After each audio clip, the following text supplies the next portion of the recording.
மற்றவர்களின் காலில் விழுந்து வணங்கக்கூடாத ராசிக்காரர்கள் யார் தெரியுமா? பெரியவர்களின் காலில் விழுந்து ஆசீர்வாதம் வாங்கினால் நமக்கு நன்மை நடக்கும் என்று சொல்லுவார்கள்.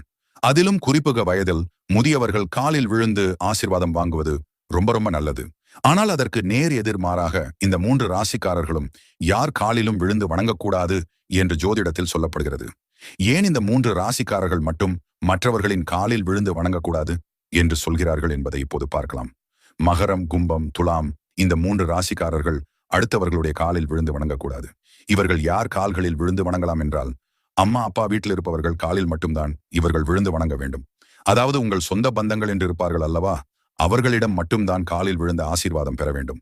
மற்ற வெளி ஆட்கள் யாராக இருந்தாலும் அவர்களின் காலில் விழுந்து வணங்கக்கூடாது. ஏன் இந்த 3 ராசியில் பிறந்தவர்கள் மட்டும் அடுத்தவர்களுடைய காலில் விழக்கூடாது என்றால், இந்த 3 ராசிக்காரர்களும் சனி பகவானின் ஆதிக்கத்தில் உள்ளவர்கள். அதேபோல் உங்களுடைய காலில்